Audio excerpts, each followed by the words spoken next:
ताज्या बातम्या विचार नव्हे, त्यासाठी सचोटी न्यूज चॅनल बघायलाच हवे। ज्ञान मनोरंजन संस्कार देणारे चॅनल सचोटीला सबस्क्राइब करा, बेल आयकॉनचे बटन दाबा, सोबत शेअर करायला विसरू नका।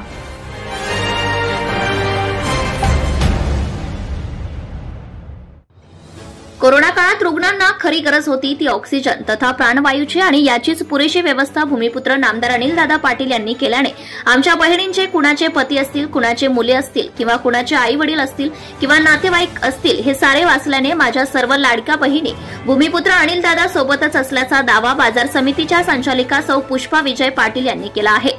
आणि जे माजी आमदार या ठिकाणी कोरोना काळात सेवा दिल्याचा दावा करीत आहेत, त्यांनी कोणतीही परवानगी नसलेले कोरोना रुग्णांच्या जीवाशी खेळ करणारे बनावट कंपनीचे रेमडेसिवीर इंजेक्शन आणून त्याची चक्क जादा भावाने विक्री करत पैसा कमावला।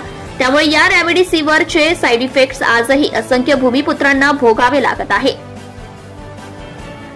सुदैवाने त्यावेळी ही बाब काही जाणकार व्यक्तींनी भूमिपुत्र अनिलदादांच्या निदर्शनास आणून दिल्याने त्यांनी आवाज उठवल्यानंतर सदर इंजेक्शन कंपनीवर शासनाची रेड पडून कारवाई झाली आणि अमळनेरात त्याचा पुरवठा बंद झाला। जर त्यावेळी अनिलदादांनी आवाज उठवला नसता तर मोठे विपरीत घडले असते, असे तज्ञ डॉक्टरांचे मत आहे। विशेष म्हणजे अनिलदादांनी मात्र कोणताही गाजावाजा न करता हजारो रुग्णांना दर्जेदार कंपनीचे इंजेक्शन उपलब्ध करून दिल्याने अनेकांचे प्राण वाचले आहे। ही लोक मात्र अशा संकटाच्या काळात देखील हे लोक पैसेच कमवित असतील तर यांना लोकप्रतिनिधी म्हणवण्याचा कोणताही अधिकार नाही। कोरोनाच्या काळात आम्ही येथे खूप सेवा दिली असा दावा करणाऱ्यांनी दोन्ही लाटेत अमळनेर येथे आपण फक्त 2च वेळा आलात, हे आम्ही अमळनेर विसरलेलो नाहीत, हे लक्षात घ्यावे।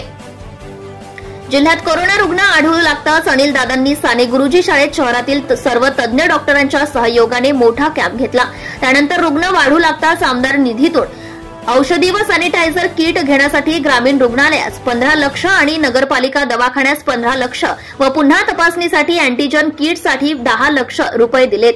ग्रामीण रुग्णालयात ऑक्सिजनचा पुरवठा वाढवला। रुग्णसंख्या प्रचंड वाढल्यावर इंदिरा भवन येथे 70 रुग्णांना ऑक्सिजन बेडची व्यवस्था देखील केली। यामुळे रुग्णांना दिलासा मिळाला।